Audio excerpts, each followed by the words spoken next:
Hi, this is Shayan from Trivax, and you're listening to the Brutally Delicious podcast. Why did I have the brain fart just at the right at the end of it when you've already got it? One, two, three, four. The Brutally Delicious Podcast. The Brutally Delicious Podcast. The Brutally Delicious Podcast. The Brutally Delicious Podcast.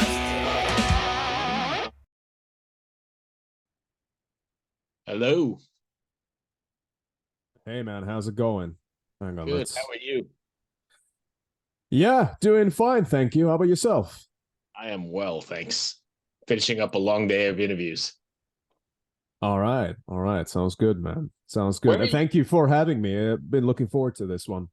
Yeah, absolutely. I don't know where you want to go on this because I think I hit who was it? Kurt? I hit him up at the last second about some other project I'm doing, right? Did he hit you up with that? The Oh religious. yes, yeah. He mentioned about that. Yeah, that's right. So I don't know if we want to schedule that for another time or because I don't think we're going to get through everything at once. We can do it after this one is finished. Okay, we can try. I have a one in about 40 minutes, but let's see what happens. Where are you Okay, located? yeah. Are you in Iran? No, I've been located in the UK for quite some time, over a decade now. So originally, obviously, born and raised in Iran, and then I moved to the UK. I think we've talked to one Iranian metal band in the past. Is it really as bad as they say as far as metal goes there? They're probably under exaggerating, if I might Oh, be really? honest. Yes, it's very extreme and radical circumstances, for any type of cultural expression as a whole, because obviously it's an Islamic government that's been in place since 1979. So the issue with that is the fact that obviously to them, any type of activity which might be considered haram or non-Islamic in any way, so basically, any type of Western cultural expression or activities are things that are not only they're heavily frowned upon, but they also go against the laws of the government. So not only you're fighting against society, you're fighting against the legal system just by basically being yourself and listening to a certain type of music. So yeah, it can be pretty wild over there for sure. Nice. So well, not nice, but thank you. And I guess that's where the title of this record comes from, right? Is that sort of liberation and away from that sort of thing? Well, the title of this record refers to the burning out of God, and it actually depicts the burning out of the sun. When it turns into a red giant before it turns into a white dwarf and destroys our solar system. So it's kind of like it's sort of like a parallel depiction of the end of days, if you will. But I guess you could relate that because death is always, in a sense, connected with the concept of liberation for sure, and you can also always look at the concept and the symbolic definition of death in a sense of change and transformation also. So I suppose in an indirect way, yeah, it could mean that also for sure.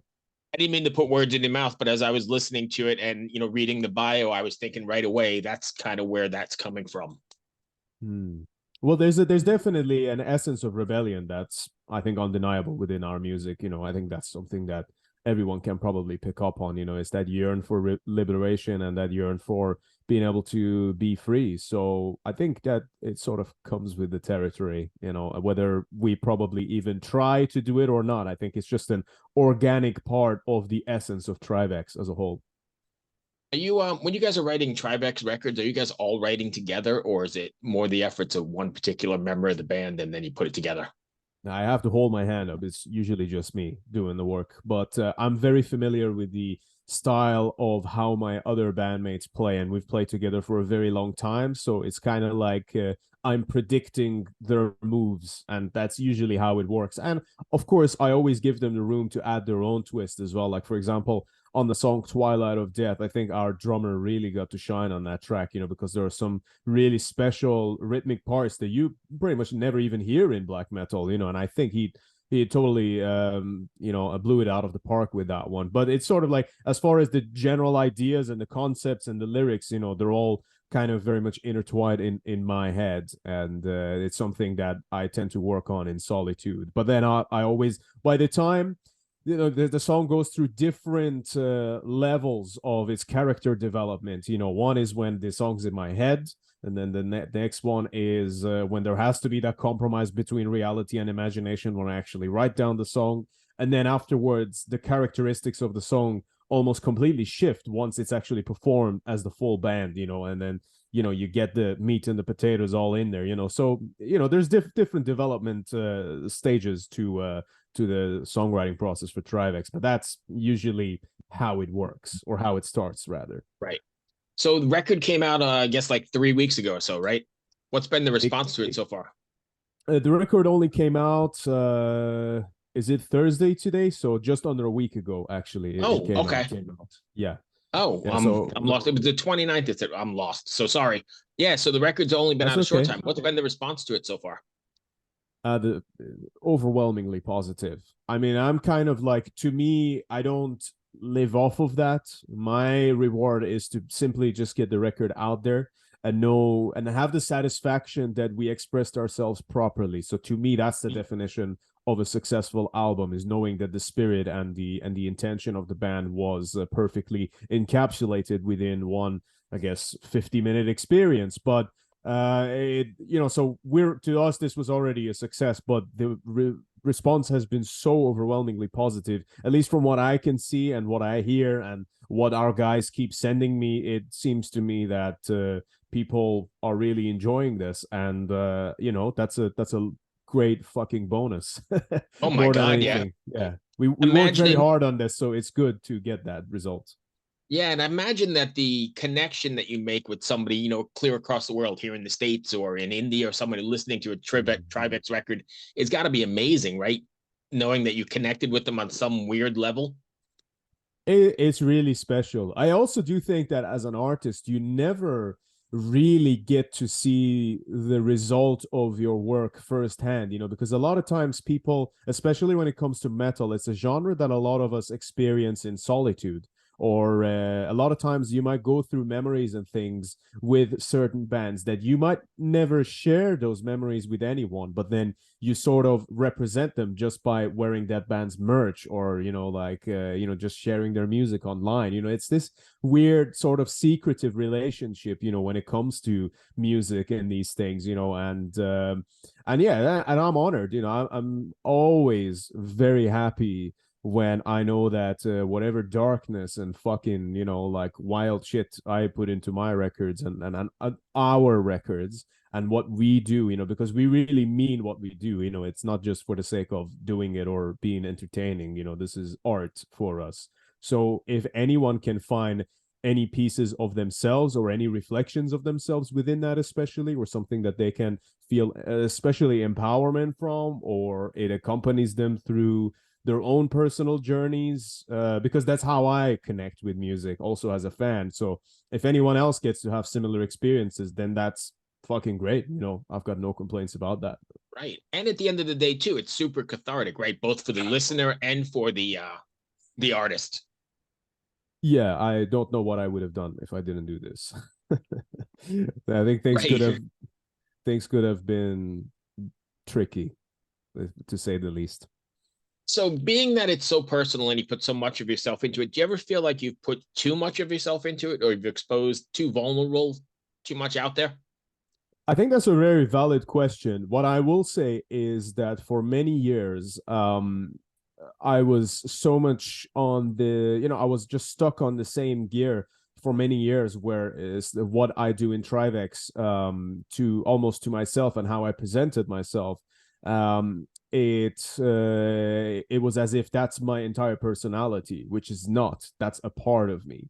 And the part of me that's presented in the music, as well as obviously the other guys, that's not all of us, but it's one part that doesn't necessarily have much room to breathe in your day-to-day life, when you're doing the mundane activities, and doing what you basically need to do to survive. It's a part that we have to hold on to. And then when it comes to the record, we obviously project that out into the world and put our hearts on a plate. But it's not I do feel like when it comes to writing the music, yeah, I tend to be very stripped down and very honest about it.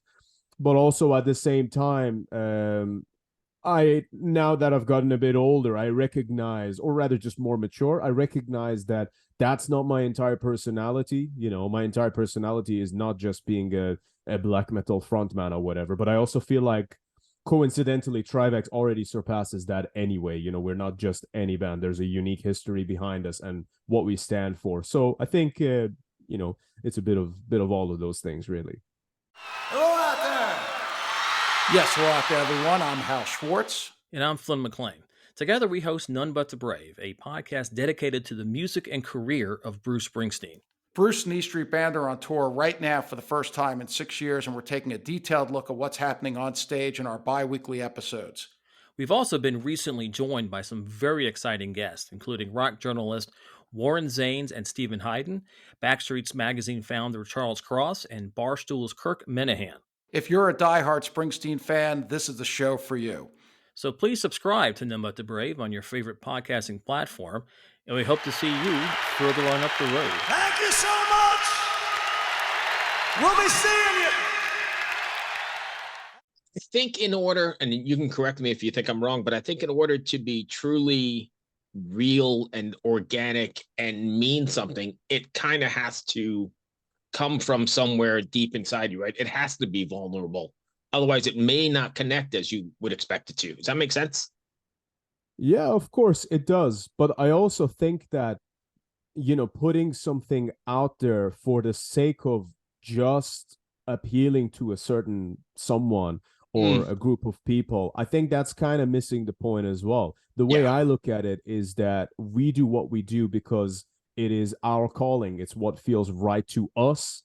So it's kind of like the way I look at it is that it's a buffet of emotions. If you want to help yourself, then come along, but you don't have to. We're going to do it anyway. Does that make sense? Oh, that makes sense. And I love the way you mentioned that. That's perfect. That was great. Are you guys planning on taking Trivax on the road? We would absolutely. Yeah. I mean, we've got, there's not much plans we can unveil just yet, but as you can probably understand, there's been a lot of immigration related issues that held the band back, well, pretty much for the last decade. And those issues are at the end of their term. And I would hope that from 2024 onwards, we're going to finally get to go out into the world as much as possible. We've already explored a few very interesting parts of Europe now outside of the UK. Where we've finally been able to travel around, and I'm sure that there's a lot more places to come yet, and hopefully, I mean, for me personally, it'd be extremely important to play the US, especially New York. There's so many bands that I've been inspired by over the years who come from that neck of the woods. So we would love to visit at some point. How hard is it with Brexit to tour coming from, you said you're in the UK, right? That's right. Yeah. So Brexit probably makes it really difficult, right? It does, but also it's nowhere near as bad as having a Middle Eastern passport. That's what I'll say. Oh, man. I didn't even think of that. Yeah. Jesus. Yeah. It's become more complicated for a lot of bands, like there's things like cornets and shit like that you got to do now. But in the grand scheme of things, it's nothing compared to what me and our bass player Soli have had to deal with for the last however many years. It really is, it's very inconvenient in a sense, but it's really not going to stop us. Whereas before we literally couldn't go anywhere, People suck. Yeah, sure. What do you guys have planned next then? If you're holding out on the tour or waiting on something, you guys more singles we're going to release or videos? We are working on another video. I mean, this album is already out in its entirety, so I wouldn't obviously I don't think it's wise for us to release anything new just for the foreseeable future, but we are working on other projects related to this album, as well as some other things that we've recorded and captured in the past, which will be popping their head around soon. But as with all creative projects, I like to take my time with them. I don't like to approach it like like a work thing. To me, I like to look at it as this art, and a lot of times art needs to breathe. There's one of my favorite sayings is that art is like a fart. If you force it, it's probably shit. So there we go. Nice. There's a beautiful sound. You're giving me all kinds of sound clips today. I appreciate it. All right. I didn't even know what to say after that. So I guess what I was getting at, though, I know you're not going to release new material, but are you planning on like more singles from this record, or are you just going to leave it at Alpha Predator? Well, as far as the singles are concerned, originally we did the music video for Azrael, which has been like our most listened to song, as far as I know, as far as internet standards are concerned. And then we did Alpha Predator, and there will be one more video that we're gonna do at some point soon. But that one, I'm gonna take my time with it. See, I'll only release it when it feels right, because I can't really reveal much about it yet, I'm afraid, but it's a very sensitive subject relating to this video, so I want to make sure that we do it right and we do it at the right time. Gotcha. Sorry, my dog was going to bark there, so I just kind of stopped him. So if you're okay, well, let's do this. If fans want to find you guys, where do they find you? The best place to find us is probably, if you go to our Bandcamp page, trivax.bandcamp.com, Trivax. If you go on there, then you've got access to all of the music and all of our merch, and you can always send us messages through there. Alternatively, you can just look up Trivax Official on either Instagram, or check out our YouTube channel or Facebook, and yeah, we're pretty much everywhere, so yeah, people can come and check out, see what Eastern Death Magic is all about. Excellent. Ever wonder what a punch from Elton John feels like? Or how you'd cope with having turned down the chance to be in Nirvana? Or what signal Keith Richards gives when he wants you to get the hell out of his hotel room? Fans of Too Much Effing Perspective don't have to wonder, because they've heard these exact stories and a jillion others on our podcast. I'm Alex Hoffman, former tour manager for Radiohead. And I'm musician and comedy writer Alan Keller. On the TMEP show, we get guests like Nancy Wilson from Heart, Jeremiah Freites from the Lumineers, and Modern Family's Julie Bowen to tell us things they may have only shared with their therapist, clergy, or a TMZ stringer. So join us on Too Much Effing Perspective. That's EFFING Perspective. The only podcast you crank up to 11.